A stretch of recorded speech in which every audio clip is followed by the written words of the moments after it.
Baik,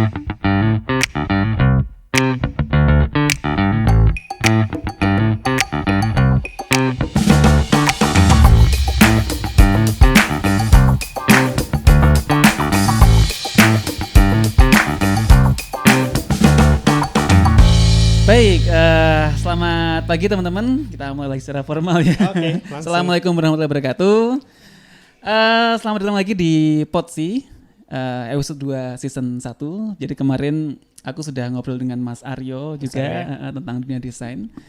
Tentang lebih tepatnya bagaimana untuk membangun sebuah studio sih.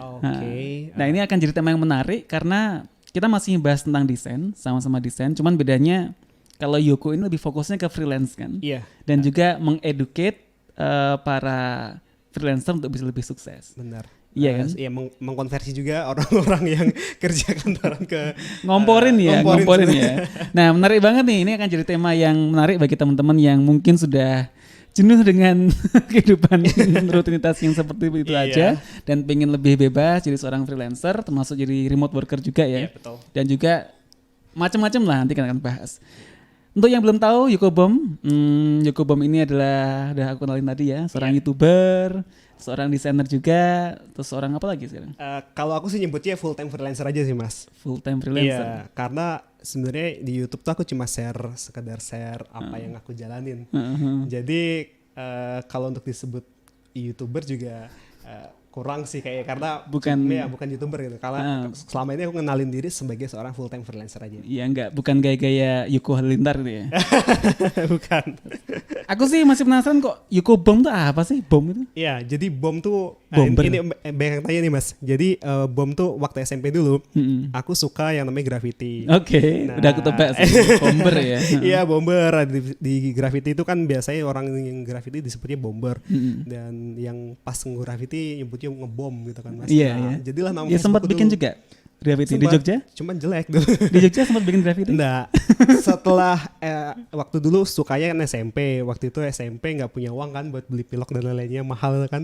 Cuma cara-cara tanya. Pakai kuas cat air. Iya. Nggak pakai pilok, cuman nggak sampai yang bagus banget gitu. Nah, habis itu pakailah nama Facebook tuh Yoko Bom. Oke. Terobsesi jadi bomber dulu. Oke. Dari situ ke bawah lah sampai sekarang. Sekarang udah punya duit kan? Udah sempat beli pilok?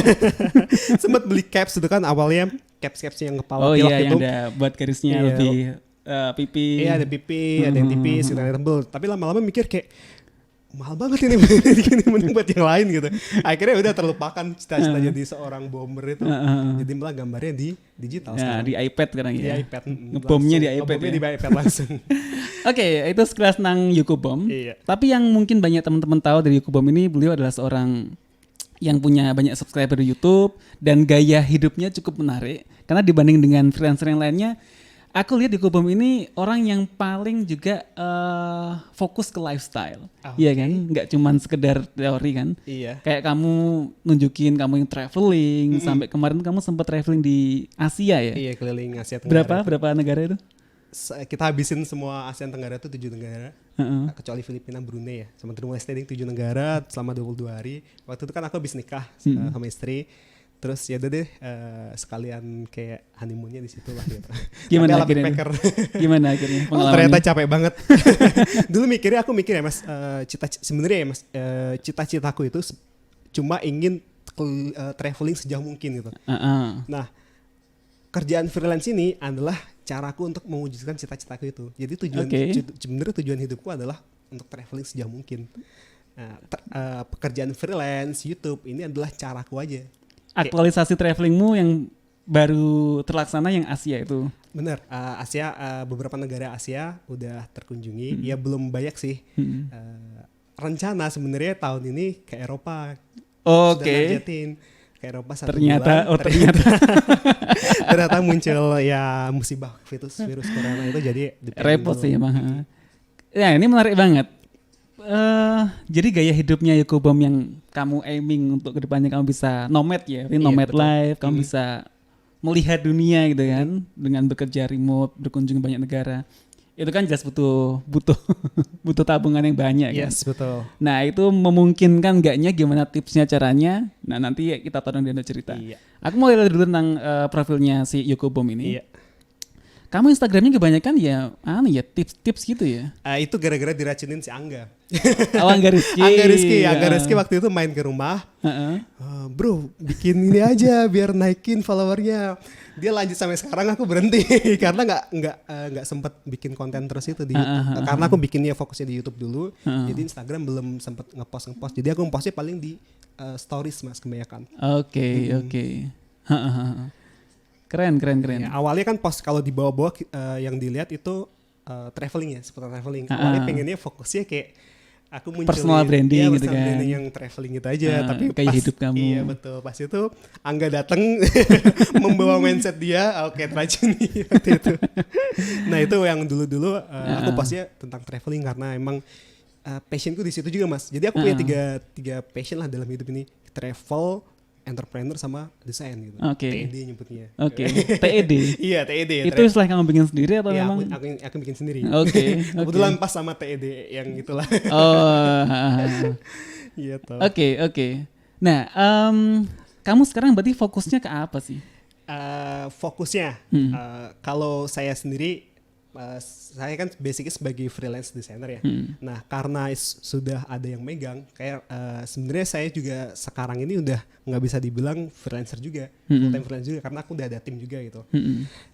Aku cerita dulu aja ya perjalanan gitu ya, lebih enaknya ya. Nah jadi kan karena basicnya dulu aku anak desain, suka gambar, ilustrasi, akhirnya kenal dunia freelance, nge-freelance waktu kuliah. Waktu zaman kuliah nge-freelance part time lah, masih part time. Terus singkat cerita sebelum lulus kuliah itu keterima kerja di perusahaan game. Ya itu yang nggak usah namanya ya, inisialnya Game Love itu ya. Bukan itu. Bukan, beda lagi. Jadi perusahaan game, ada perusahaan Jakarta itu pengen bikin studi game ini. Keterima di situ 1,5 tahun kerja. Lama-lama resign gara-gara pengen traveling Mas. Jadi waktu kerja itu aku sering izin cuti gitu loh. Buat dulu kan sering-seringnya promo AirAsia ya. Nah nggak enak, aku lama-lama nggak enak kalau izin terus gitu kan. Terus ngelihat penghasilan nge-freelance ternyata kok lebih besar bergaji lama-lama gitu kan. Akhirnya memutuskan untuk full time sebagai freelancer, resign 2016 resign full time freelancer sampai sekarang. Dan tahun 2018 kemarin ya udah mulai bangun tim, rekrut 1-2 orang desainer tambahan buat bantuin aku. Sampai sekarang ada sekitar 3 orang yang full time, yang lainnya kayak freelance gitu. Misalkan aku ada project lainnya yang nggak bisa kesentuh sama tim, ya bagiin sama mereka gitu. Kamu fokusnya di bidang apa sih desainnya itu? Kalau desain ilustrasi ya? Iya, karena aku suka gambar. Bukan desain interface ya? Apa? Bukan UI UX tuh bukan? Enggak, ilustrasi karena aku basicnya karena gambar. Awalnya ilustrasi buat kaos tuh Mas. Jadi kan aku mikir tuh, ini ilustrasi buat apa ya kalau dijual gitu kan. Terus aku mau kapin kaos, ramenya di situ ternyata. Oke.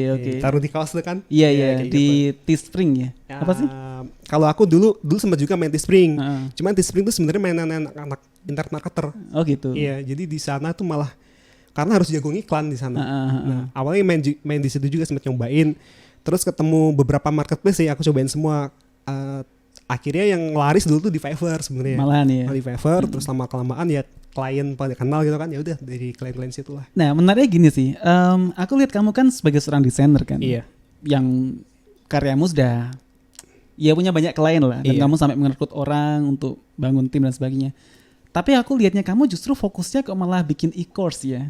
Bikin e-course untuk sharing pengalaman, ngembangin YouTube kamu mempromosi diri sebagai seorang freelancer. Kenapa kok kamu nggak bikin studio dan fokus ngembangin studio lebih besar aja? Oke, itu sebenarnya fokus yang aku tonjolin ke sini aja sih Mas. Karena aku mikirnya gini, dulu pas zaman awal belum dapat klien ya aku share itu karyaku di situ. Karena lama-lama karena aku ngeliat di situ nggak ada potensial klien, aku nggak share portofolio di situ gitu. Nah akhirnya terus ketemu e-course tuh ceritanya. Dulu bikin grup Facebook, sharing tentang Fiverr. Terus beberapa orang, ada 10-an atau sekitar 20-an itu kan, Mas mau dibikinin course biar urut gitu katanya. Oh gitu. Dari situ muncul Academy itu awalnya iseng-iseng dari situ. Udah buatin, ada sekitar 20-30an orang yang join pertama. Belum ada tuh, dia udah berani, berarti udah percayalah sama aku buat suruh buatin lah ibaratnya gitu kan. Udah dibuatin pertama itu ada sekitar 30 sampai kalau nggak salah 50 orang sih ya. Pas awal pertama itu sampai sekarang High Academy itu udah kayak nge-sell berapa ya, sekitar 5 ribuan lebih lah, 5 ribuan sales itu dari kurs itu. Itu awalnya kurs itu. Terus merambah ke YouTube itu karena sebenarnya aku tuh orangnya introvert, Mas. Oke. Aku nggak pede ngomong di typical designer ya. Iya. Aku nggak pede ngomong di kayak gini di depan orang banyak gitu. Tapi itu jadi problem tersendiri juga. Aku ngerasanya kayak kan kita sebagai apalagi desainer freelancer udah di rumah aja depan komputer aja gitu. Itu jadi kelemahan kok buat komunikasi gitu. Padahal di sini tuh tahu kan kalau tipe introvert tuh di sini tuh banyak banget hal yang dipikirin gitu, pengen diungkapin gitu, Mas. Akhirnya aku nyoba buat YouTube gitu. Awalnya juga malu-malu. Malu-malu, terus lama-lama kok responnya bagus gitu kan. Udah aku terusin sampai akhirnya aku bikin challenge. Dulu sih pernah nyoba 20 hari full, satu hari terus gitu kan. Nah, dari situ kayak udah ketagihan gitu, Mas. Untuk sharing ya. Untuk sharing ya, untuk bikin video terus. Awalnya juga sempat mau putus asa juga, Mas, dalam artian kan aku punya kerjaan nih sebagai freelance gitu kan, buat ngerjain klien dan lain-lainnya, harus ngedit video dan lain-lainnya, itu berat rasanya itu. Tapi lama-lama setelah dijalanin kok rasanya enteng lagi gitu. Enteng, lama-lama yaudah jalan terus gitu. Yang memotivasi karena ada audiensnya ya. Ada audiensnya, benar. Merasa ilmumu bermanfaat, itu jadi kebahagiaan tersendiri juga kan. Jadi tanpa ya itu tadi tanpa subscriber yang ada interaksi sama aku itu kayak nggak bakal jalan sampai sekarang gitu. Aku ngerasa mereka ini yang menghidupkan aku lah. Dan di situ kayak ngerasa apa ya, Mas ya, dengan adanya YouTube itu aku lebih bermanfaat, lebih bisa dikenal banyak orang juga itu. Bukan terkenal ya, tapi dikenal aja. Dikenal oleh banyak orang, dan itu membuka jaringan juga itu. Jadi beberapa aku ngerasa banget, aku sebelum di YouTube sama sesudah di YouTube itu koneksinya atau kelancarannya lebih mudah setelah bikin YouTube kayak gitu. Kalau positioning kamu di antara YouTuber desain di Indonesia kan ada beberapa nih. Yang aku tahu seperti Rio Purba, terus kemudian ada juga Angga Rizky. Dan juga ada Kukuh juga, ya kan? Kukuh gitu. Lainnya siapa nggak ngerti. Cuman ada banyak juga. Dan kayaknya memang untuk gaining subscriber di YouTube itu memang kan setiap orang mesti punya ciri khas masing-masing kan. Kayak aku mensubscribe Angga Rizky itu karena dia secara runtut bikin materi, kemudian tersistematis dan jelas banget. Dan knowledge dia luar biasa sih kayak Angga Rizky itu. Kalau si Rio Purba aku lihatnya kayak dia lebih sering update tentang hal terbaru, kayak logo-logo yang lagi happening apa dan sebagainya. Kalau kamu positioning kamu di YouTube sebagai apa sih? Yang seperti apa? Iya, aku pengen lebih ke mempopulerkan cara kerja dari rumah gitu, cara menghasilkan uang dari freelance, dari kerja remote, bahwa ada loh pekerjaan kayak gini loh. Nah itu tadi, kalau bener ya kayak dia ngomongin Mas Chen, YouTube desain tuh banyak sekali gitu. Apalagi yang bahas tutorial gitu. Tutorial ya. Tutorial YouTube, nah tutorial desain terutama gitu. Nah aku pengen kayak bahas seputar dunia how to make money online-nya gitu. Bahwa kalau kamu punya skill desain kayak gini atau skill ilustrasi atau video kayak gini, kamu bisa loh nyari ininya tuh di sini gitu loh. Jadi kayak aku ngerasa kuenya tuh sebenarnya gede banget, Mas. Kuenya. Iya kan, kue di internet gede banget. Sayang banget kalau dilewatkan gitu. Hanya bahas satu segmen tutorial aja gitu kan. Bener. Dan aku ngerasa kayak itu jadi potensi tersendiri di Indonesia gitu. Karena aku yang lihat ya, Mas ya, lulusan misalkan teman-teman sendiri gitu kan, teman-teman kuliah, mereka masih kesulitan nyari kerja itu. Padahal di internet tuh banyak sekali kerjaan gitu. Betul. Nah aku pengen kayak udahlah ini share gitulah, share supaya mereka tuh tahu ada loh pekerjaan kayak gini tuh. Jadi tentang how to make money online-nya, freelance-nya gitu, marketingnya, gimana cara menjual jasa atau skill kita ke market luar, ke market manapun gitu. Apa sih? Oke, kita bahas langsung ke tips aja kira-kira. Apa yang kamu sampaikan ke orang-orang supaya motivasi mereka untuk bisa kerja online? Langsung ngasih tahu earningnya? Itu sebenarnya cara buat clickbait. Jadi aku pernah baca ya, lupa di artikel apa gitu kan. Ada beberapa orang yang bukan orang, maksudnya beberapa tipe thumbnail atau judul YouTube gitu yang mampu menarik uang, salah satunya dengan adanya jumlah nominal gitu. Cuman itu aku pernah terapin juga gitu. Cuman kadang-kadang itu menarik untuk ditonton oleh bad viewer gitu, Mas. Kayak komennya jadi negatif. Komennya jadi iya benar-benar nambah haters pada akhirnya. Hater gitu kan. Nah itu semakin akan pernah nyoba gitu kan. Jadi aku pengen cobain semua sebenarnya. Jadi aku pernah baca beberapa kayak yang menarik, judul-judulnya kan menarik tuh, ada kayak ada nominalnya, ada yang mengagetkan, mengagetin tuh kayak yang konten-konten viral yang prank-prank gitu mas, kadang kayak YouTube ada pernah yang dibahas tuh Mr. Beast mas. Oh Mr. Beast. Iya itu kenapa kontennya bisa banyak gini ya gitu kan, tapi pas tak terapin di channelku sendiri kayak nggak bisa gitu, karena konten ini konten edukasi gitu, bukan konten hiburan gitu. Benar. Jadi ya emang konten edukasi emang viewernya nggak terlalu banyak gitu. Oke. Iya. Ini kontennya YouTube-nya si Yoko Bom. Iya. Kamu emang sudah bener-bener nge-branding channel kamu kan? Pakai warna-warnanya ya ungu-ungu gini, terus kemudian thumbnailnya kayak gini. Iya. Mas coba perhatikan, nah yang paling atas itu ada nominalnya pasti. Itu sebenarnya waktu itu aku uji coba aja mas. Coba kan karena aku baca beberapa panduan gitu lah buat thumbnail dan lain-lain. Tapi emang bener gitu. Terbukti kalau ada nominalnya dan lain-lainnya, ada sesuatunya yang mengagetkan, itu pasti potensi ditontonnya banyak gitu. Tapi di sisi lain itu tadi memancing untuk bad viewer datang juga. Mana video apa yang menurutmu yang paling fenomenal? Nggak ada ya. Kalau aku tipe orang yang malah nggak nyaman kalau videoku viral mas. Oke. Iya, jadi kayak nggak siap aja untuk ditonton ya orang gitu. Takut konsekuensinya ya. Iya benar. Konsekuensinya itu yang. Termasuk kalau ada nominal gini, kamu bakal ada di inbox sama pajak gitu. Iya. Takutnya itu sih. Jadi kedepannya itu yang. Jadi selama ini aku bikin video, udahlah nggak biasa aja lah yang apa namanya yang aku tahu aja lah tak share gitu. Oke, ini salah satu video kamu. 521 juta 500. Bukan saya ya. Itu potensi. Itu aku bikin judul ini karena abis baca itu mas. Jadi aku pernah baca, karena aku seneng baca nih, pelajari tentang hal-hal kayak gini kan. Itu katanya kalau coba ada nominal yang jumlahnya yang wow, itu orang akan ngeklik gitu. Dan beneran banyak yang ngeklik, cuman itu tadi akan memancing beberapa orang yang bad comment gitulah.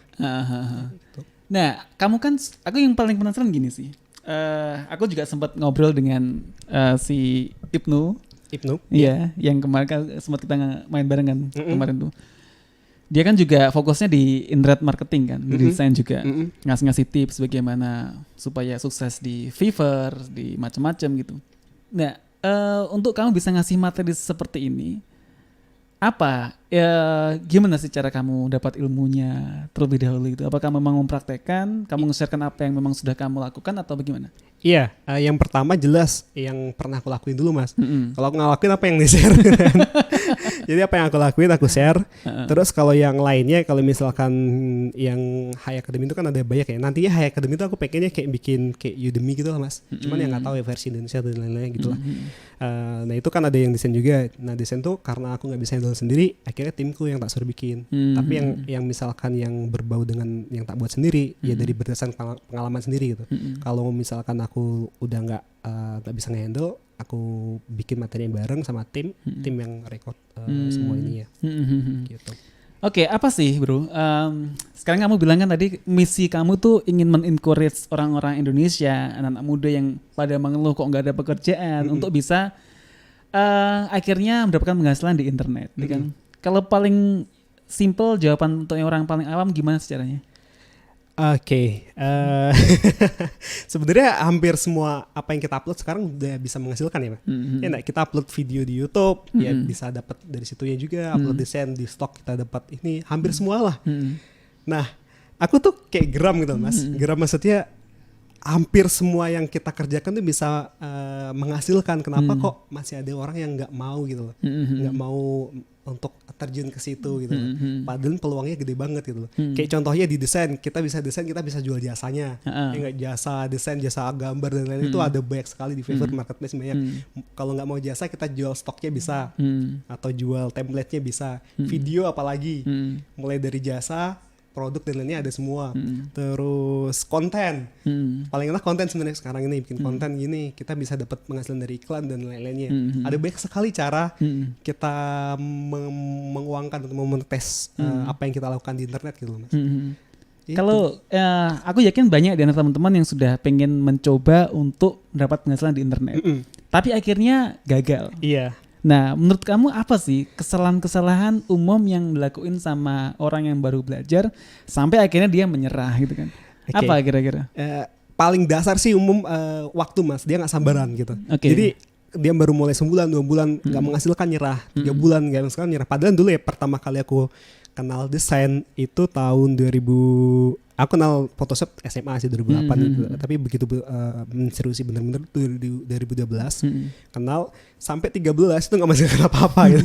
Cuma ngedesain-desain aja. Berapa tahun tuh? Setahun lebih lah. Ya. Nggak menghasilkan apa-apa itu. Karena ya satu aku kalau ngelihat dulu, wah kayaknya desainnya bagus tapi kok belum menghasilkan. Tapi pas setelah kesini aku ngelihat desainku dulu emang jelek. Ngerti gak Mas? Maksudnya gitu. Ngerti. Jadi orang gak sabaran gitu setahun. Padahal biasanya kalau misalnya kita mau ngomongin freelance aja, karena saya sebagai basicnya freelancer ya Mas. Freelancer itu biasanya setahun pertama tuh gak dapat apa-apa itu, berdarah-darah gitu. Setahun ya? Setahun ya. 2 tahun ya itu mulai menghasilkan lah, tapi belum bisa. 3 tahun itu biasanya mulai lancar, 4 tahun udah mulai enaknya lah gitu. Masalahnya nggak ada orang yang benar-benar bisa tahan gitu loh Mas.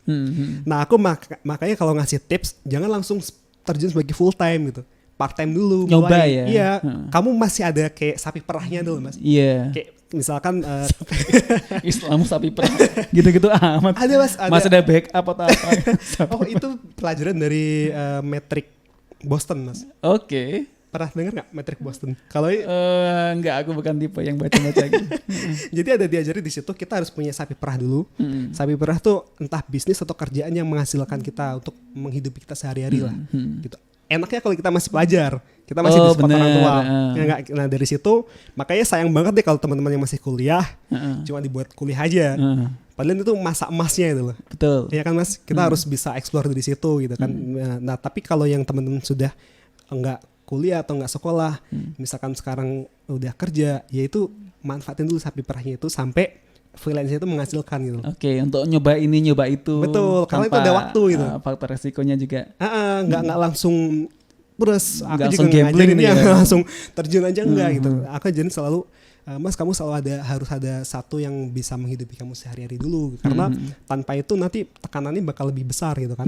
Karena harus apalagi kalau yang berkeluarga gitu kan. Harus menghidupi istri dan lain-lainnya gitu. Nah makanya aku selalu bilang harus ada satu yaitu nyebutnya ya sapi perahnya itu ya. Sampai bisnis bintang atau sesuatu bintang ini menghasilkan gitu. Oke. Kalau platformnya sendiri, kamu kan katakan tadi ada banyak cara kan untuk bisa dapat uang dari internet. Dan memang faktor konversi rate, apalagi kita dari orang negara berkembang, iya, betul. Dapat klien negara maju, yang bagi kita itu bilangannya itu gede banget. Iya. Mungkin bagi mereka itu hal yang murah gitu kan. Iya. Ada faktor di situ. Cuman masalahnya untuk bisa menghubungkan antara pihak klien dengan kita itu kan juga susah, apalagi dengan orang-orang kayak kamu yang nge-promote kerja remote nih, pada akhirnya banyak banget orang yang terjun kan untuk mencoba gitu. Nah tips kamu supaya bisa memenangkan persaingan itu gimana sih? Dan mungkin kita fokus ke platform dulu nih. Apa ya platform sekarang yang paling menghasilkan, paling menjanjikan, masih mudah? Oke, kalau platform ya, kalau ini ngomongin apa yang pernah aku coba aja Mas ya. Aku nggak bisa ngomongin apa yang belum aku pernah coba. Yang selama ini yang aku pernah coba itu beberapa platform freelance ya, kayak Fiverr, Upwork gitu kan. Kalau di luar yang kayaknya dua itu yang paling ini ya mendominasi ya. Fiverr sama Upwork ya. Itu semua untuk jual servis ya. Betul, jasa ya. Nah, di antara yang dua itu aku pernah nyoba, itu yang paling enak sampai sekarang itu masih Fiverr. Karena Fiverr, ya di situ kita sistemnya kayak buka toko. Oke. Kalau di Upwork kan kita harus submit proposal, bidding ya, cover letter, bener. Kita harus kayak ngelamar kerja. Bener. Emang tipe kliennya beda sih. Di Upwork tuh biasanya yang tak lihat dari segi mataku sendiri itu kayak lebih corporate, lebih besar-besar gitu ya. Oke, Fiverr ya? Ya itu yang ini Fiverr itu. Tapi kayak yang Upwork itu mungkin Mas Cendika yang lebih paham ya. Nah, di Fiverr sendiri ini menarik juga nih karena kamu kan termasuk akhirnya kamu bikin konten e-course kan yang meng-assist para desainer yang mau mulai untuk bisa akhirnya sukses, termasuk di Fiverr tadi ya. Kamu bikin e-book yang spesifik untuk itu juga? Iya, kalau e-booknya ada sih. E-booknya itu aku pernah nulis juga 100 juta pertama dari Fiverr itu. Oke. Itu bisa di-download gratis. Oh, gratis ya? Iya, kalau yang e-booknya. Mana sih? Yokobo. yang slash ebook tadi mas. Slash ebooknya ditambahin slash ebook aja. Oke. Ini website backupan, website utamanya masih 100 juta pertama dari Fiverr. Iya, itu nggak 1 bulan ya. Nggak 1 bulan ya. Ada waktunya lah. Apa? Tips ini kan gratis kan? Iya. Apa itu aku nulis 11 tips sederhana. Jadi teman-teman kalau lebih detail sebenarnya bisa langsung baca itu. Tapi sebenarnya yang ditakutin yang selama ini aku tangkap nih mas, mereka tuh takut bersaing gitu loh. Mas ini kan marketnya udah banyak, salary udah banyak. Iya, aku juga mikir seperti itu. Iya kan? Karena sekarang hampir semua influencer kayak YouTuber, kayak orang sharing. Fiverr kan market yang memang tadi kamu bilang kita buka toko kan. Jadi strategi kita untuk mempercantik toko kita itu jadi hal yang mengasihkan juga kan. Yang akhirnya kita jadi dapat klien dari situ. Dan nanti kita punya portfolio yang banyak di situ, lebih rasanya lebih mengasihkan dulu. Tapi pada akhirnya banyak banget persaingan juga. Betul. Aku tangkapnya persaingan tuh sebenarnya bagus sih mas. Jadi kalau di situ ada persaingan berarti kliennya banyak gitu loh. Kalau nggak ada persaingan berarti bisa diragukan marketnya ada nggak itu. Tapi nggak gitu loh. Nah tipsnya ya sebenarnya simpel. Kalau kita dagang kita harus bagus gitu kan. Benar. Nah kalau yang kita jual jasa berarti jasa kita harus bagus gitu. Jasa wajar kita, simpel aja sebenarnya, jasa kita harus lebih bagus daripada yang jual jasa sejenisnya gitu mas. Coba kita buka, aku yakin beberapa audiensku di Facebook mungkin nggak banyak yang ngerti Fiverr juga sih. Fiverr tuh sebenarnya apa sih? Situs tentang jual toko, jual jasa, tapi yang aku lihat tuh sepintas dia solusi yang paling ekonomis sih untuk dapat talent ya kan. Betul. Jadi konsepnya dulu Fiverr tuh ngejual jasa service ya, dimulai dari $5. Nah orang sering terjebaknya dikira $5. Mau jual murah yang ngelacur gitu ya. Padahal itu cuma bahasa marketingnya Fiverr aja. Keren. Dimulai ada kata dimulai. Tapi emang dulu mas, zaman awal Fiverr mulai, jadi dulu aku kenal Fiverr tuh dari dosen. Pak Mas Chandika masih tahu namanya Pak Thohir. Itu dulu tugas e-commerce. Dia ngasih tahu tentang situs-situs untuk menghasilkan uang dari internet. Jadi lucu sih di Amikom itu kalau kamu di mata kuliah e-commerce kamu bisa nunjukin ke dosenmu kamu sudah dapat penghasilan dari internet, kamu auto A. Betul banget. Akhirnya itu awalnya tahu dari Pak Thohir itu, dikasih tahu semua situs tentang menghasilkan uang dari salah satunya Fiverr sama yang aku ingat tuh Flippa. Oke. Untuk menjual website itu kan mas. Nah akhirnya aku awal itu iseng bikin akun di Customen tuh. Customen iseng bikin di situ. Awalnya juga apa sih nih $5 buat bikin gambar $5 ngapain itu?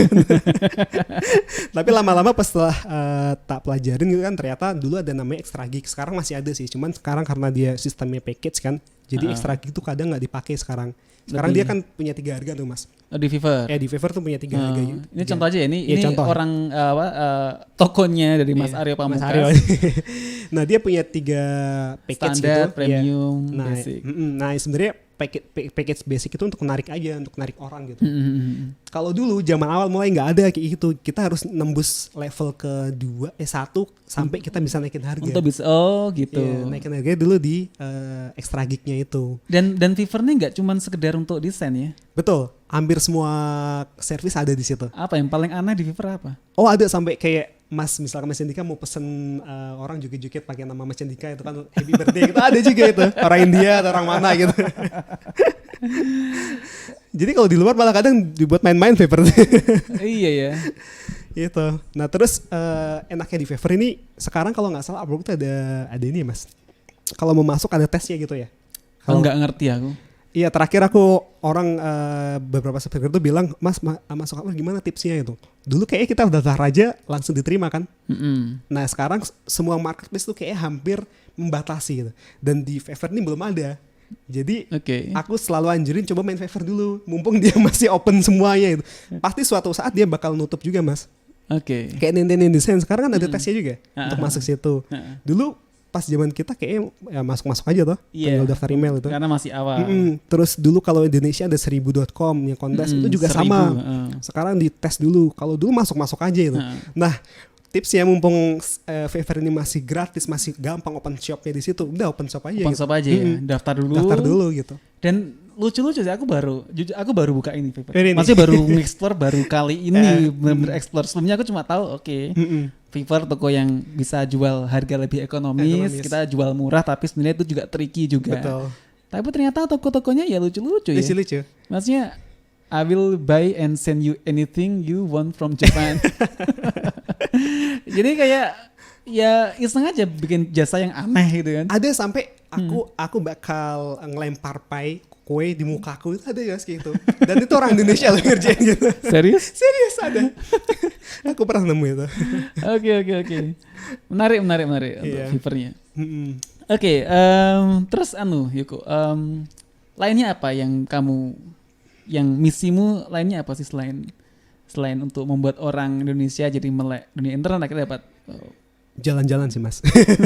Traveling. Jadi kayak disebutin di awal tadi, aku punya kayak 3 sebenarnya cita-citaku, kayak pengen jadi entrepreneur, pengusaha gitu, sama jalan-jalan ke sejauh negara yang aku bisa lah gitu. Nah, karena aku bisanya desain dulu ya, hobinya desain. Nah, dari itu bisa jadi ladang penghasilanku, ya dari itu aku kerjain. Dan sampai sekarang itu jadi ibaratnya kendaraanku untuk mewujudkan cita-citaku untuk traveling gitu lah mas. Itu misi besarku itu sih. Aku cuma pengen kayak jalan-jalan sejauh yang aku bisa lah gitu. Mengunjungi sejauh mana negara yang aku bisa gitu aja. Simple itu. Keren sih. Karena memang aku dulu sih waktu masih jarang bepergian, apalagi aku termasuk orang yang no lab lah istilahnya. Lebih suka depan komputer. Nah baik, di komputer kamu buka Google Map, buka YouTube tuh udah bisa lihat apa-apa. Tapi ternyata experience tuh penting banget. Iya, beda ya mas ya. Iya, ngerasain langsung itu bener-bener ngerasa kayak ternyata dunia juga gak cuman gini-gini aja gitu kan. Dan orang katanya bilang kayak kamu traveling di Indonesia tuh, Indonesia lebih cantik, Indonesia lebih indah, gak perlu sampai ke luar negeri, tapi di luar tuh kamu belajar hal-hal lain. Betul, banyak hal yang kita bisa pelajari gitu. Bener-bener. Kamu selama ini paling berkesan di mana sih traveling? Aku sih belum jauh ya mas, masih kalau luar negeri masih cuma kayak Asia aja. Dari Asia kemarin pengalaman yang paling menarik ngapain? Kemarin kalau pas sebenarnya yang paling menarik itu kalau traveling sendirian. Kalau kemarin sama istri ya. Oh iya, aku sempat lihat kamu solo traveler juga dulu. Jadi dari awal aku memang solo traveling mas. Awalnya itu karena terpaksa, dulu pesen tiket ke Singapura bareng temen. Pas mau berangkat dia paspor hilang. Oh gitu. Iya, akhirnya berangkat sendiri. Itu pertama kali naik pesawat ke luar negeri sendiri. Udah itu pertama kali ke luar negeri malah sendirian. Dan itu pertama kali naik pesawat gitu. Jadi udah hajar aja. Pertama naik pesawat juga? Iya betul. Kemana itu? Ke Singapura waktu itu. Ke Singapura, kayak aman lah negaranya. Aman ya, waktu itu ya persiapan semuanya dan lain-lainnya. Sampai sana ternyata negaranya kan enak banget kalau Singapura gitu kan. Terus sampai dari situ kecanduan nih traveling sendirian mas. Akhirnya explore kemana-mana itu. Yang paling sampai sekarang paling berkesan tuh Sabang sebenarnya.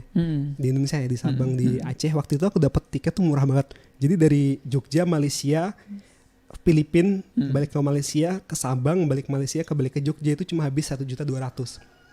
Gara-gara promo dulu masih zamannya RSC promo. Dulu sekarang udah nggak ada yang murah-murah. Ya udah nggak ada lagi. Ada insiden pesawat tuh udah susah. Nah susah itu waktu itu. Terus ke Sabang. Waktu itu kan ke Manila tuh nggak ada apa-apa ternyata.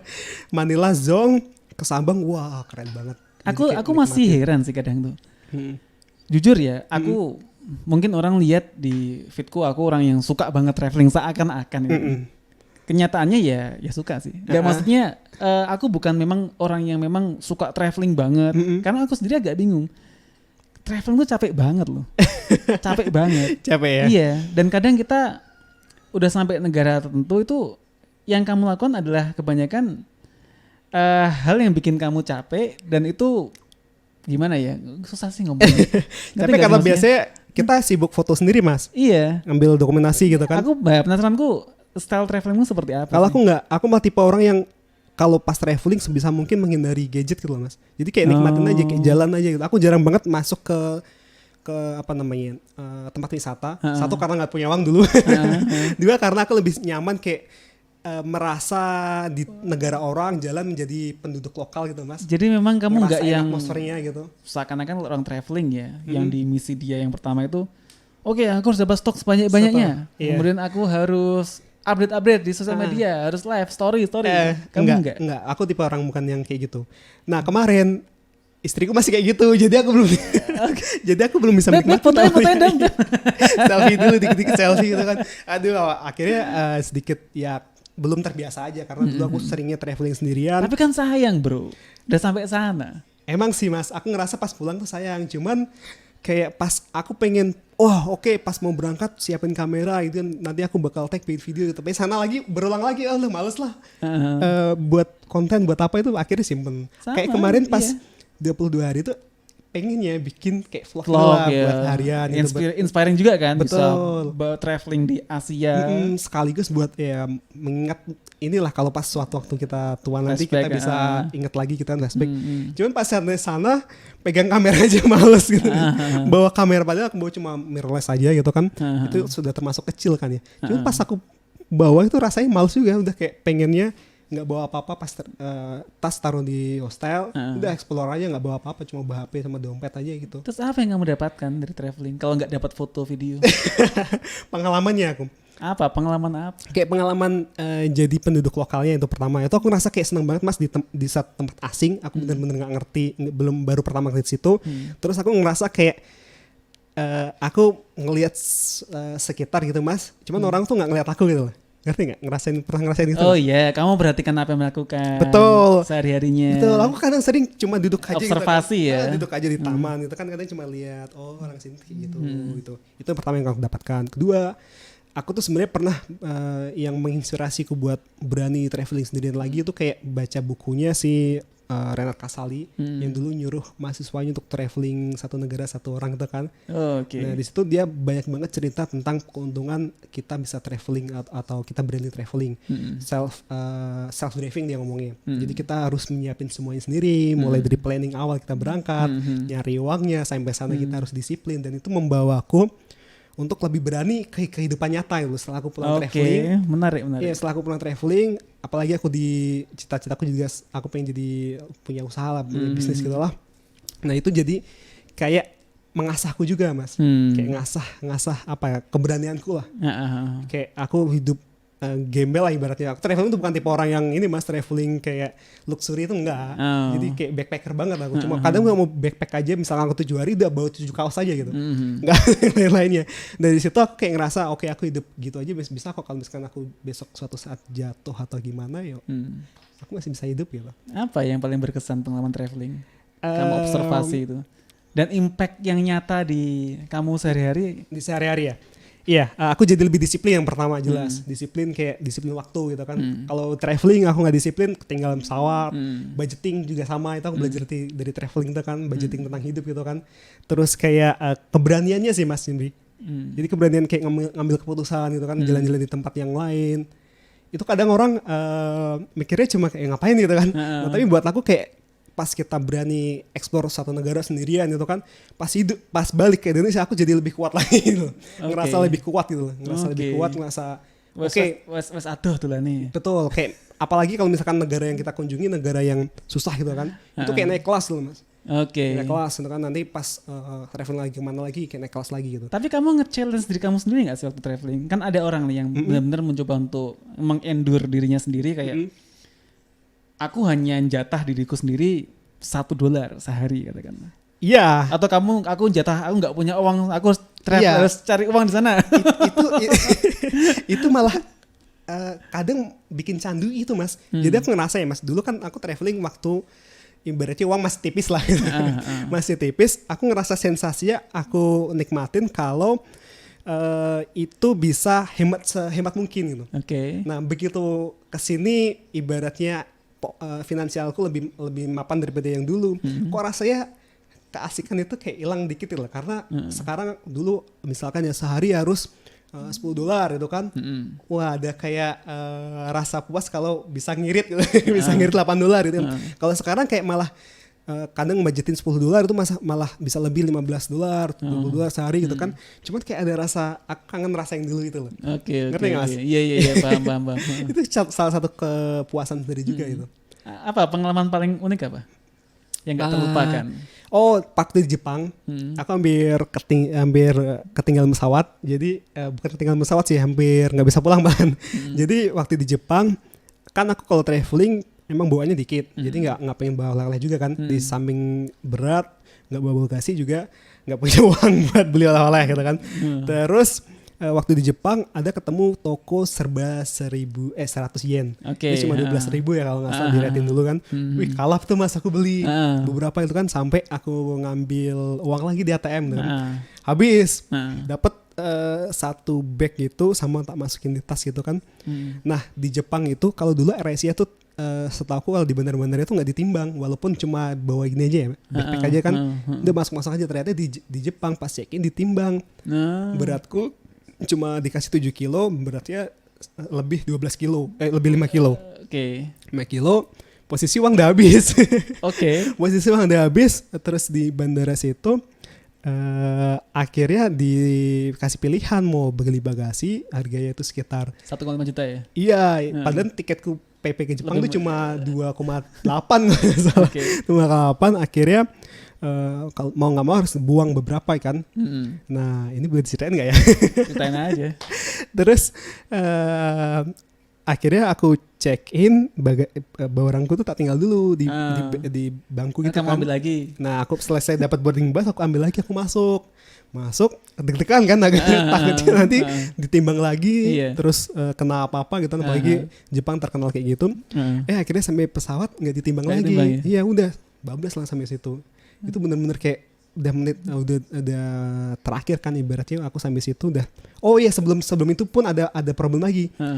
Pas aku mau berangkat ke bandara pulangnya, aku berangkat jam 1, pesawat jam 2, aku harus berangkat jam 1 lah. Nah, itu paginya tuh aku sepedaan di hotel. Di hotel tuh ada sewa sepeda di Osaka dulu. Di Osaka sewa sepeda. Pas aku mau balikin sepeda, tas masih di dalam semuanya, hostelnya tutup.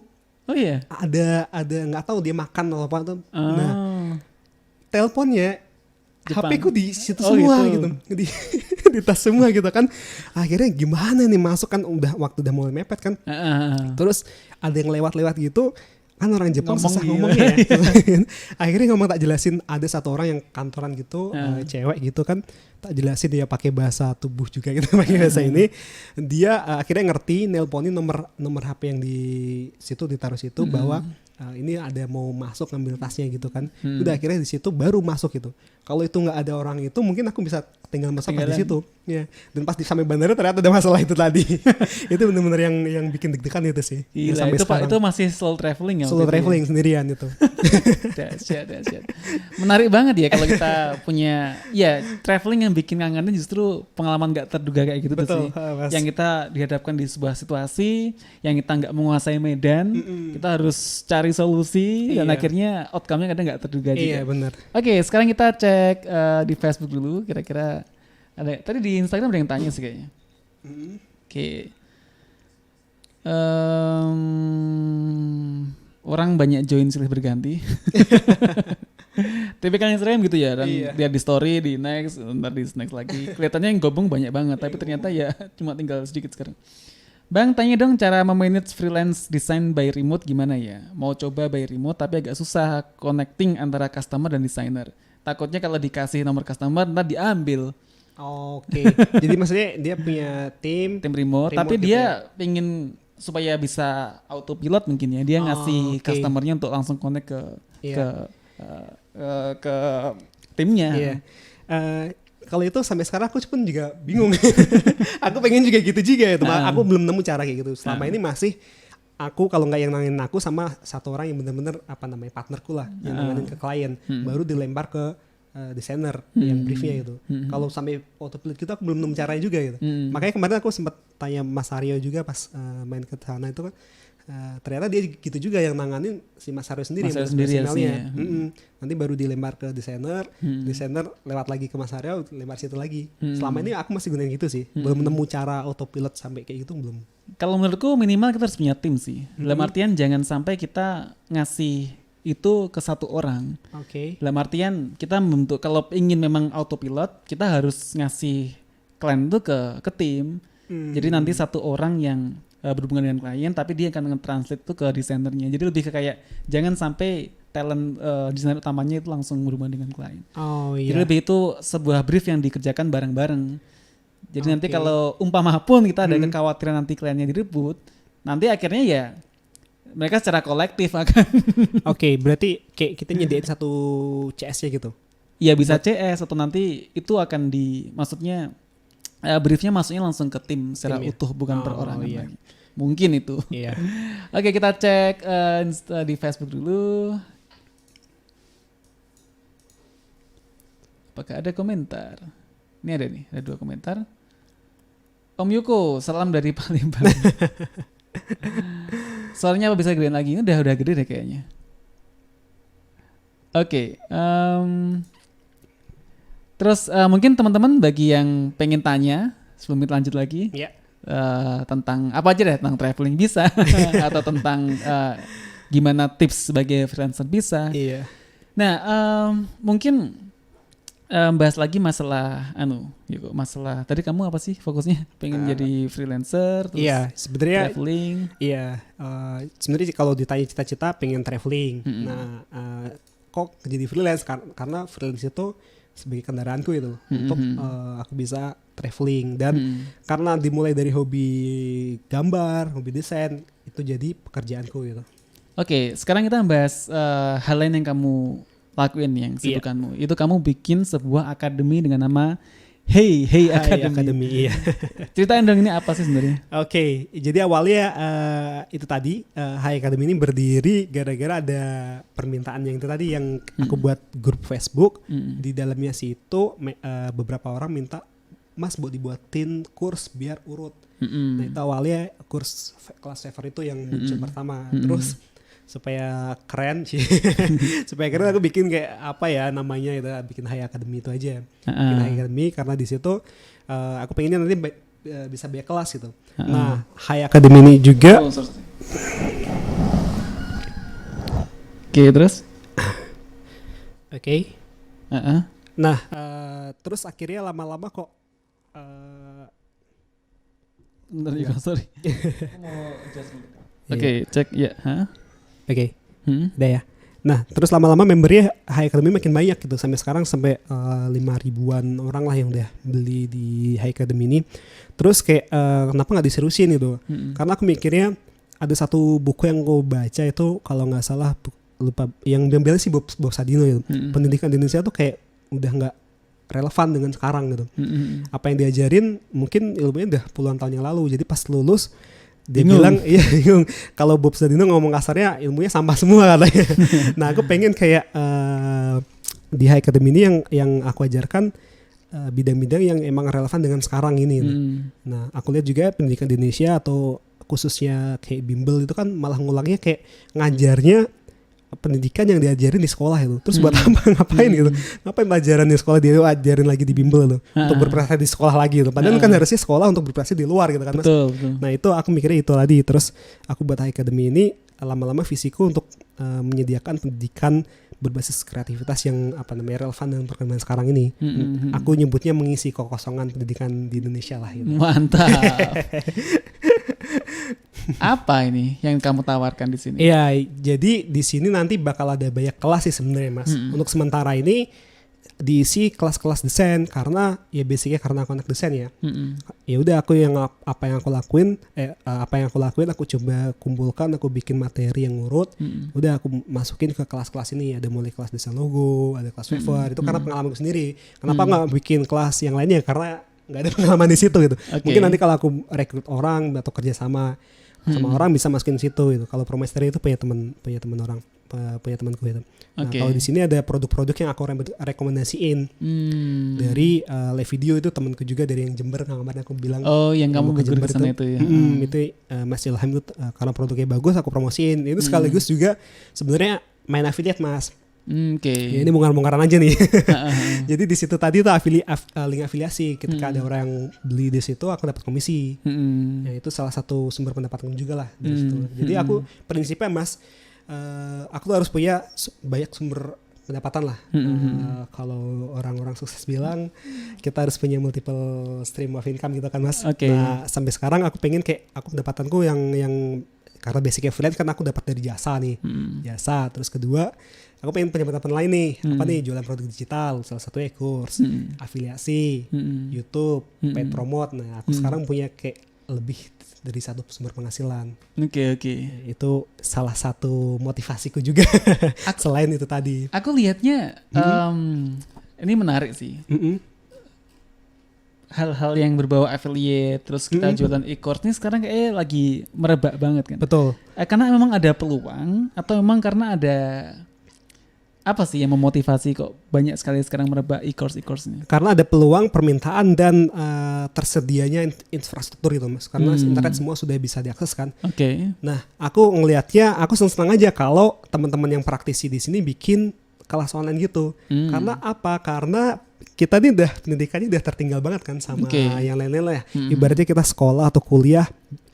Dulu deh pas aku kuliah diajarin web design, pas keluar desainnya udah jadul banget, nggak relevan sampai sekarang gitu. Makanya aku suka banget kalau teman-teman yang di sini praktisi di bidangnya bikin kelas online itu akan membantu banget untuk edukasi teman-teman yang baru mau belajar lah gitu. Dan nggak harus masuk ke universitas kan kalau untuk belajar itu, langsung ilmunya update dari praktisinya. Itu tadi Mas, aku ngeliatnya itu kalau dari segi pandang gue ya. Dan kalau ditanya kenapa merebak kayak gitu, karena itu tadi adanya peluang, kesempatan dan tersedianya infrastruktur tadi. Oke. Kamu pede nggak sih kalau kamu mungkin sekarang kita lebih, aku penasaran gini sih, jualan e-course ini menjanjikan nggak sih? Sangat. Nah kok sampai merebak banget kan berarti peluangnya gede banget. Dan sampai beberapa banyak teman yang share earning yang dapatkan dari sebagai jualan e-course atau sebagai affiliate. Kok sampai sebombastis itu apa sih selain fasilitas? Karena kalau dari segi peluangnya Mas ya, itu kita produksinya cuma sekali gitu. Ya tipikal produk online lah, kita produksi sekali, produk digital maksudnya, kita produksi sekali bisa jual berulang kali. E-course pun sama kayak gitu. Kita produksi sekali, kita bisa jual berulang kali. Nah, e-course bisa meledak karena adanya sistem affiliate gitu. Satu e-course bisa meledak karena mereka dibantu dengan affiliate ini tadi. Nah, beruntunglah di Indonesia ini tahun 2020 ini udah banyak yang paham tentang afiliasi gitu. Kalau dulu masih, kalau nggak salah 2015-16an itu salah satu yang mempopulerkan sistem afiliasi itu sebenarnya Mas Ilham Levidi itu loh. Dia mau masuk produk digitalnya, dia jual di luar, mau masuk ke Indonesia pakai sistem afiliasi jualnya. Malah di situ mulai tertata infrastruktur buat tracking. Betul, udah ada banyak pluginnya di Indonesia pun sebenarnya udah banyak yang bikin kayak gitu. Aku pun belajar bikin website Hai Academy itu bikin sendiri Mas. Mulai dari situ. Awalnya ya emang dulu di kuliah diajarin ya web design gitu tapi aku nggak ngerti karena nggak tertarik, nggak ngerti, akhirnya lulus kuliah pengen belajar kayak gitu, udah belajar sendiri situ, ternyata banyak sekali plugin yang tersedia, tinggal comot-comot lah ibaratnya. Aku malah fokusnya gini sih, untuk membuat sebuah konten e-course itu kan untuk yang membuat konten yang bagus banget, itu kan butuh materi yang sangat bagus juga kan. Betul.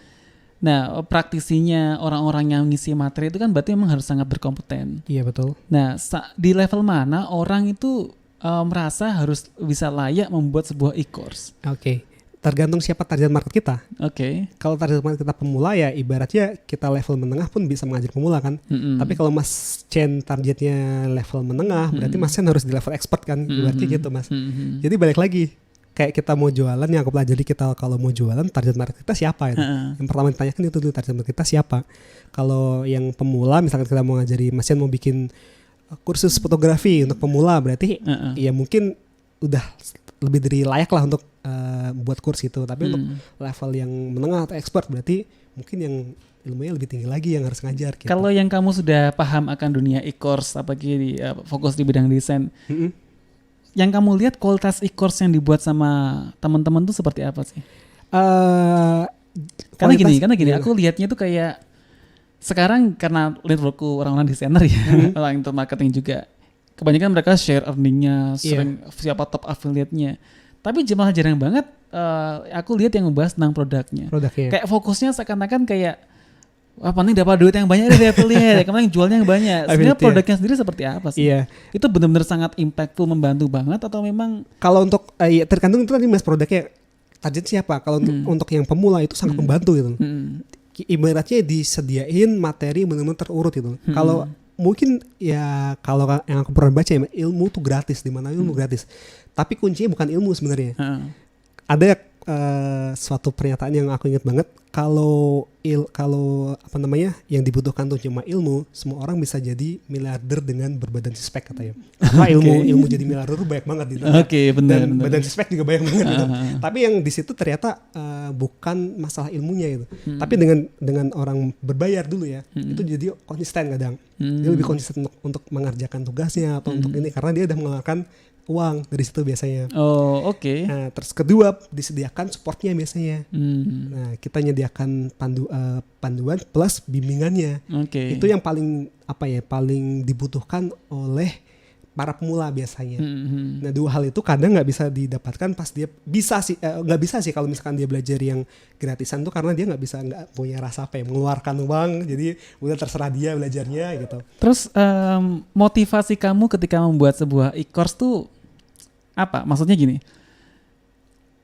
awalnya kamu belajar dulu karena kamu merasa ini kayaknya menarik nih untuk dijual nih, atau kamu misinya di awalnya kayak aku merasa butuh nih untuk mengeduket orang tentang hal ini, baru kamu bikin e-course-nya tanpa kamu memikirkan untuk jualannya? Awalnya untuk ada yang permintaan itu tadi untuk bener juga ya kalau misalkan aku cuma sharing ini aja nggak urut gitu. Nah, ada yang permintaan, dari situ aku buatin yang urut. Awalnya perjuangan banget mas bikin course seminggu bikin materinya, rekaman tuh sampai suara serak gitu kan, sampai bener-bener perjuangan banget lah gitu kan. Nah, terus dari situ ngelihat peluang, bener juga ya, course tuh bisa jadi passive income gitu, bisa jadi penghasilan tambahan gitu. Dan juga kita ngajarin course kan sebenarnya kita kayak buka sekolah juga gitu kan. Sekolah yang dijual apa? Sekolah itu sebenarnya bisnis kan mas. Yang dijual apa? Ilmu kan. Tapi ilmu mereka sudah nggak update sebenarnya. Nah, dengan adanya course kayak gini malah ilmunya sebenarnya lebih murah, lebih update gitu. Aku ngeliatnya itu aja. Karena ini kan hal yang mulia ya, maksudnya dalam artian kita berbagi ilmu itu kan sebagai amal jariah. Betul. Tapi ketika niat kita untuk berjualan, menurutmu tuh gimana sih?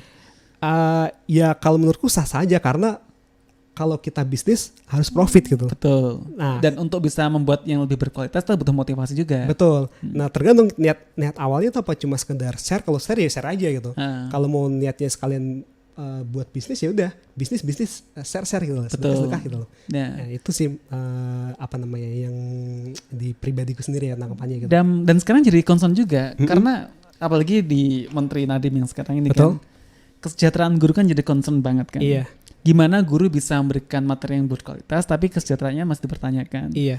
Dalam artian gini, aku lihat teman-teman yang jual e-book mahal, dia menjadi kaya karena e-book itu juga sah-sah banget. Iya betul. Karena bagi seseorang yang bisa mengajarkan materi yang bagus, dia layak banget dapat materi yang banyak juga, dihargai juga, iya kan? Iya, saya ngeliat juga gitu. Nah, materi yang seperti apa sih yang menurut kamu itu, dalam artian gini, kita lihatnya kan sekarang e-book ini sebagai sebuah bisnis juga kan? Betul. Iya kan? Nah, untuk seorang bisa akhirnya terjun di bisnis e-books ini, e-course kayak gini nih, itu dia harus jadi apa dulu sih? Atau orang bisa langsung fokus menjadi instruktur? Atau dia harus punya portfolio, dia harus sukses dulu sebagai freelancer, udah bisa disebut sebagai suhu. Oke, kalau ditanya lebih bagus ya, kalau aku pribadi ya, kamu bisa ngajarin orang kalau kamu sudah nerapin sendiri gitu loh, ilmunya loh. Kalau mesin misalkan udah punya terkenal di foto, video, desain juga, ya udah layak untuk ngajarin orang gitu. Dan ilmunya malah update loh. Tapi kalau masih ngajarin bisnis kuliner, layak nggak kira-kira? Enggak kan gitu. Tapi kalau begitu orang udah punya kelayakan untuk ngajarin itu, udah ngelakuin lah, apalagi ngelakuin, ya sangat layak untuk mengajari gitu. Mengajari, tapi ya di levelnya beda-beda kan mas. Murid student kan levelnya beda-beda juga. Atau justru kamu yang bikin e-course ini itu sebagai motivasi kamu untuk terus belajar juga? Nah, itu juga sebenarnya awalnya enggak, tapi lama-lama pas bikin course kita harus riset juga itu loh mas. Kita harus riset juga, lama-lama harus mau belajar juga itu. Awalnya motivasinya karena pertama yang jelas sebenarnya yang bagus tuh pengen sharing dulu ilmunya. Yang kedua ya karena ada peluang itu tadi untuk menghasilkan passive income dari kursnya itu tadi. Terus lama-lama kita bakal ngerasa kalau kamu buat materi, kamu harus riset dulu. Semuanya kita nyampein kan nggak mungkin cuma apa namanya seenaknya cuma ngomong doang. Kita harus ada landasan teorinya ibaratnya gitu. Itu mau nggak mau kita harus belajar di situ juga gitu. Nah, sekarang kamu sebagai orang yang menjual materi, menjual ilmu ya kan. Seberapa besar sih kamu invest untuk membeli ilmu sendiri kamunya? Setiap bulan aku selalu invest buat beli buku. Aku dari dulu tuh orang tipe yang sering beli kurs mas sebenarnya. Jadi kalau di luar kurs e-book tuh udah biasa kan, kalau di luar ada Udemy, Skillshare gitu kan mas.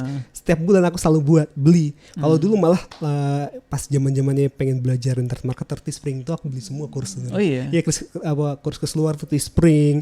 Dulu yang internet marketer sih Teespring, terutama itu aku beli sampai 3 kurs. Itu terus apa lagi dulu? CPA. CPA aku sempat beli kursnya banyak banget kurs yang aku beli dulu yang dari luar ya, yang karena dulu di Indonesia nggak ada. Mungkin kalau di Indonesia ada aku beli, terus lama-lama muncul kurs tentang dulu sebenarnya kalau ini kan merebaknya Mas Chen baru tahu karena mungkin anak-anak desain networkku baru. Kalau anak-anak internet marketer sebenarnya udah banyak dari dulu. Dari mulai zaman Facebook Ads, Google Ads, itu aku beliin semua sebenarnya. Facebook Ads aku belajar dari dulu kursnya lupa siapa dulu. Orang Indonesia tuh bagus banget. Dulu ada Mas Novi juga, ada Mas Novi, sekarang udah enggak. Itu zaman 2016 Facebook Ads meledak. Kurs tuh banyak di mana-mana. Nah, mungkin boomnya desain tuh baru sekarang ini. Oke. Baru ngelihatnya gitu kan. Tapi kalau di mataku kurs tuh karena aku udah lingkaranku tuh udah 2 sekarang mas. Lingkaran anak-anak internet marketer sama desainer gitu. Nah mungkin yang lingkarannya masih anak-anak desainer baru ngeliatnya sekarang. Kalau lingkarannya anak-anak circle sudah dari dulu ya. Dari dulu. Karena emang kalau kita ngomongin ilmu internet marketing itu nggak banyak orang tahu, dan yang menemukan tuh masih ngerasa kayak orang minta cuma-cuma ya. Betul gitu. Dan apa namanya mas? Dengan adanya orang praktisi yang bikin kurs itu sebenarnya malah menguntungkan. Iya. Karena nggak enak lah dia misalkan mau jual secretnya ya. Betul gitu kan. Dan kita bisa langsung todong gitu loh. Aku udah bayar kok gitu kan. Kalau misalnya aku langsung minta Mas Chen aku berkenal kan, ajarin aku dong gitu kan. Kadang kan kalau misalkan orang kan bisa ilfil kan yang udah belum kenal udah minta salam kan. Minta ilmu lagi. Ajarin dong kayak gitu. Itu kalau dari pandanganku itu mas. Oke. Nah, aku masih bingung settingnya. Nah, kalau menurutmu, Iko, aku tipe orang yang ngerasa kayak mungkin beli course nih masih hal yang mewah sih, karena menurutku pribadi resource di YouTube itu udah banyak kan. Tadi kamu udah sebutin memang kalau di course tuh runtut ya kan, urut. Itu signifikan banget gak sih bedanya? Maksudnya kenapa orang harus memang beli e-course, invest untuk hal seperti ini? Apakah memang resource yang gratis memang benar-benar gak ada? Ya tadi balik lagi mas, ilmu tuh sebenarnya di mana-mana gratis gitu kan.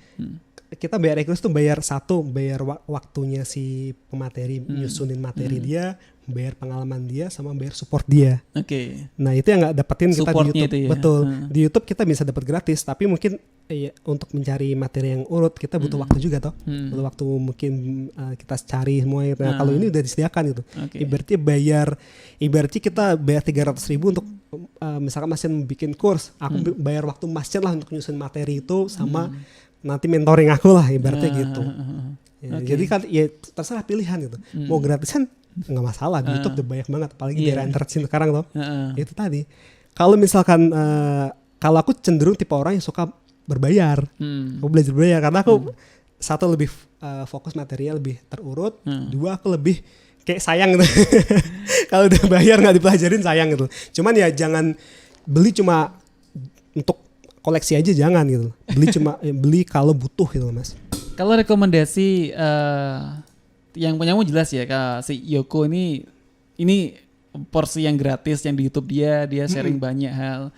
Tapi dia juga bikin e-course yang lebih detail ya kan. Iya, betul. Yang beberapa dia rekomendasikan di sini. Ini kan produknya banyak banget sih. Iya. Menurutmu yang paling gold banget yang mana nih? Yang apa? Yang paling gold. Yang kelas favor pertama sih. Karena dari situ banyak banget yang mana nih? Kelas favor yang tengah itu. Ini. Iya, itu yang pertama kali aku buat. Itu banyak banget yang dapat penghasilan ibaratnya baru nembus dapat dolar pertama dari situ itu sampai $1,000 gitu. Seneng banget rasanya dapat laporan Mas. Alhamdulillah sekarang dapat ini. Cuman aku selalu tekanin di sini nggak semua yang di sini tuh berhasil gitu loh. Kayak balik lagi kayak sekolah gitu kan, nggak semua orang tuh bakal berhasil, nggak ada jaminan juga gitu. Aku selalu bilang di situ. Ini cuma aku share apa yang aku terapin di Fiverr. Nanti kalau kamu nggak jelas bisa tanya, itu aja yang aku ibaratnya itu. Sama aku sediain beberapa resource di bawah itu bonus-bonusnya. Kalau kalian nggak bisa desain, aku buat desain. Kalau kalian nggak bisa nggak punya keahlian untuk membuat jasa, aku sediain template-nya juga untuk mereka langsung jualan di situ. Oke. Gitu. Apa sih tips dari kamu yang sedikit aja yang mungkin nggak banyak orang tahu?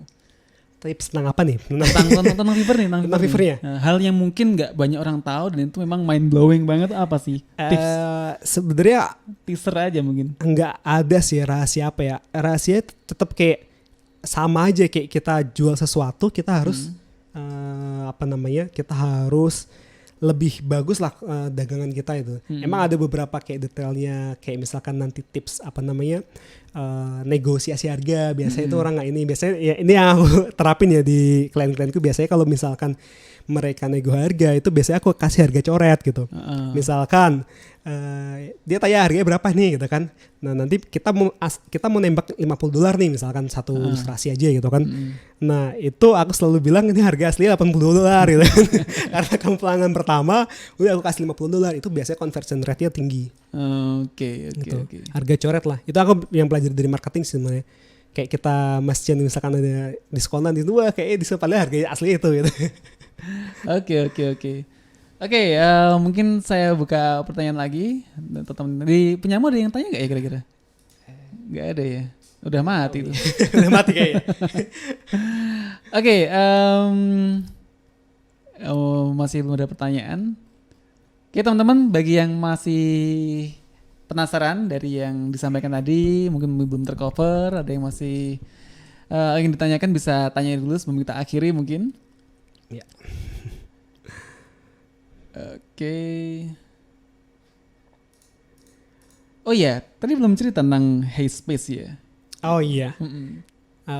Hispace tuh kayak project baruku sih sebenarnya. Udah beberapa bulan jalan. Itu akhir tahun 2019 kemarin. Awalnya berawal dari banyaknya orang yang minta, teman-teman di YouTube itu kan minta ada yang meet up dong gitu kan. Nah aku nyari tempat Mas, nyari tempat di Jogja. Ya ada juga yang beberapa gratis, ada yang berbayar kan. Terus pertimbangan kalau gratis tuh waktunya kadang harus booking jauh-jauh hari gitu kan. Terus kalau berbayar kok masa meet up harus berbayar lagi gitu. Aku malas gitu. Nah akhirnya aku nyari tempat sendiri. Di OLX tuh, ketemu ruko 2 lantai waktu itu. Nego sama pemiliknya, dia setahun nyewanya aslinya 35 juta. Buat setahun aku nego 3 tahun dapatnya 80 juta ya kan. Terus aku mikir gimana ya buat lunasin ini kan 80 juta ini. Terus aku share idenya ini tadi teman-teman awalnya di YouTube dulu. Aku membuat tempat, aku nyebutnya co-working space lah buat nanti ngumpul bareng gitu kan. Nah itu kan karena itu 2 lantai, satu bawah buat kerja bareng atau misalkan teman-teman mau kerja bikin video di situ bisa gitu kan. Terus di belakang ada dapurnya bisa buat masak. Lantai atas aku kepikiran buat tempat tinggal sementara gitu. Jadi aku bikin kasur, aku buat kasur. Kenapa kayak gitu? Supaya teman-teman yang dari luar kota itu misalkan mau main ke Jogja, karena pengalamanku sendiri traveling keluar gitu ya ke kota lain gitu, kadang tuh cuma buat ini aja naruh tas aja Mas, kita explore sebelumnya kan. Nah aku buat tempat tinggal di situ, tempat tinggal jadi bawah tempat kerja, atas tempat tinggal. Akhirnya aku share idenya, aku rinciin semua tuh biayanya, butuhnya tuh 80 juta itu kan. Kalau kita bisa dapat yang ikut segini dengan biaya segini tercover nih. Nah aku bilang waktu itu kalau misalkan ada 200 orang yang join dengan satu orang iuran 200.000 untuk 1 tahun membership gitulah, kan kekumpul 40 juta. 40 jutanya nanti aku yang cover lah gitu. Akhirnya sampai, ya nggak sampai 200 sih, sekitar 170 lah, sekitar dapat 38 juta. Nah pas ngumpul uang itu aku galau Mas. Ini tak lanjutin apa enggak ya? Karena aku tipe orang yang kadang bukan konsisten, pengennya loncat-loncat gitu Mas. Kadang peran ini loncat ini gitu kan. akhirnya ngajak beberapa orang. Aku galaunya tuh gara-gara ini juga Mas, ngelihat tempatnya kan nanti kurang nggak ya itu, kurang besar apa nggak ya, karena salahku juga sih, aku ngambil foto di internet yang bagus-bagus tak pajang di situ, ngambil di Pinterest yang bagus-bagus tak pajang di situ, takutnya orang ekspektasinya tinggi. Terus ngajak beberapa orang ke situ, ternyata bilang oh enggak kok, tempatnya lumayan lah gitu, nggak terlalu kecil, cukup lah gitu kan. Akhirnya jadilah tak bayar dulu setengahnya, 60%, sisanya tak cicil sama ibunya. Bilang Bu, aku ada uang 50% dulu, tak cicil dulu boleh nggak? Itu sisanya tak cicil selama 6 bulan. Udah akhirnya jalan sampai sekarang udah jadi. Dari situ aku bikin kayak program sharing session, sampai besok April itu diajak kerjasama sama Ajar sama Kementerian Perindustrian buat ngadain pelatihan motion grafik di tempat itu. Mantap. Iya, jadi di situ pelatihannya gratis 30 hari. Dikasih konsumsi, dikasih sertifikat, plus dikasih uang saku dari kementerian itu ya. Dari situ ya udah kasih. Itu udah full box, masih udah pesertanya. Baru aku main kemarin. Baru aku main kemarin, aku belum itu kan langsung yang seleksi kayak mereka sih dari sana, karena aku dikasih link aja Mas, suruh daftar di sini, nanti akan ada seleksi lah karena kotanya terbatas cuma 24 orang aja. Nah kedepannya aku pengen kayak ngajakin itu lagi Mas, ngajak kerja sama siapa orang gitu kan buat ngajakin sharing di situ atau ngadain pelatihan di situ lah, kayak gitu. Mantap buat tempat lah. Itu. Yeah. Ini termasuk CSR-nya juga ya. Iya. Untuk maksudnya CSR-mu juga Headspace ini. Iya, itu kayak apa ya? Aku pengen kayak sebenarnya semi non profit juga Mas. Aku pengen kayak banyak sharing juga di sini, kayak yang kumpul sama ngadain sharing session di situ lah gitu. Iya, bisa lah teman-teman kalau udah jadi ntar bisa mampir ya di Headspace. Kita doakan semoga lancar, semoga terrealisasi dan bisa ya sesuai dengan harapan lah nanti misinya Headspace nih. Oke, kita cek lagi sebelum kita akhiri. Mungkin ada teman-teman yang udah tanya di Facebook. Gak ada ya. Oke teman-teman, kayaknya gitu dulu. Kamu nggak mau ngecek di Instagrammu? Udah selesai. Kayaknya otomatis selesai deh. Punya aku juga udah mati. 307 viewer. Oke teman-teman, makasih banget sudah nonton. Kalau ada pertanyaan lagi mungkin bisa langsung connect ke Yuko. Bisa dihubungi di link yang sudah aku taruh di deskripsi di Facebook ini. Sampai jumpa lagi di podcast Cendika berikutnya, dan sampai ketemu lain kesempatan. Wassalamualaikum warahmatullahi wabarakatuh.